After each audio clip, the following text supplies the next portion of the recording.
చట్నీకి నూరుతున్నా రోటి పచ్చడి గంగావాయల కూర ఇట్లుంటుంది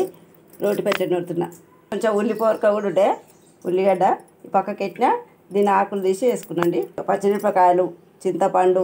జీలకర్ర మెంతులు వేయించుకుంటున్నాండి జీలకర్ర స్టవ్ ముట్టించి కడాయి పెట్టుకొని మెంతులు వేయించుకుంటాం నూరు పెట్టిన పొడి ఉంటే కూడా వేసుకోవచ్చండి జీలకర్ర పొడి మెంతుల పొడి నూగు పిండి వేయించి నూగులు వేయించి పొడి కొట్టింది మిక్సీ పట్టుకుని కావాల్సిన పదార్థాలు చేసే విధానం చూపిస్తండి రోటి పచ్చడి కూడా వేయించుకుంటున్నా మళ్ళీ కొంచెం పుదీనా వేసుకున్నా కొంచెం కొత్తిమీర వేసుకున్నా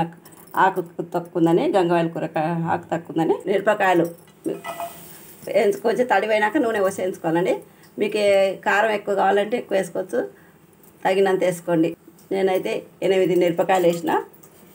మీరు ఎక్కువ కావాలంటే ఎక్కువ వేసుకోండి తక్కువ కావాలంటే తక్కువ వేసుకోండి అండి కారం ఎట్లా తింటే కారం తినే దాన్ని బట్టి వేసుకోవాలి మిరపకాయలు కొంచెం నూనె పోస్తున్నా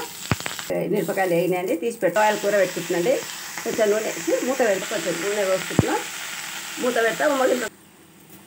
చింతపండు పచ్చి వేసుకుంటే చట్నీ ఉంటే ఖరాబ్ అవుతుంది ఇట్లా వేసుకుంటే ఉమ్మగిలితే మంచిగా ఉంటుంది టేస్ట్ కూడా ఫ్రిడ్జ్లో పెట్టుకుంటే ఎక్కువ రోజు ఉంటుంది కానీ మనం అప్పుడప్పుడు చేసుకుని రోటి పచ్చడి అనేది నువ్వు కూడా వేస్తాం కాబట్టి ఒక రోజు ఉంటుంది కొంచెం పసుపు ఈ చింతపండు నానబెట్టిన నీళ్ళు కూడా పోసుకుంటున్నాండి స్టవ్ ఆఫ్ చేస్తున్నా మిగిలిందండి స్టవ్ ఆఫ్ చేస్తున్నా చల్లారినాక మిక్సీ పట్టుకున్నాం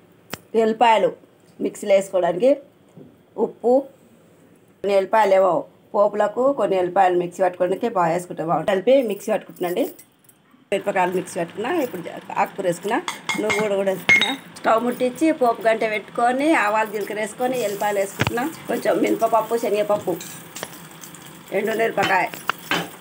కరివేపాకు కొంచెం పసుపు ఆఫ్ చేస్తున్నా పన్నీర్ కర్రీ గంగవాయల కూర చట్నీ హ్యాపీ మదర్స్ డే సందర్భంగా చూసే వాళ్ళందరికీ థ్యాంక్స్ షేర్ చేయండి లైక్ చేయండి మంచిగా ఉందా లేదా కామెంట్ పెట్టండి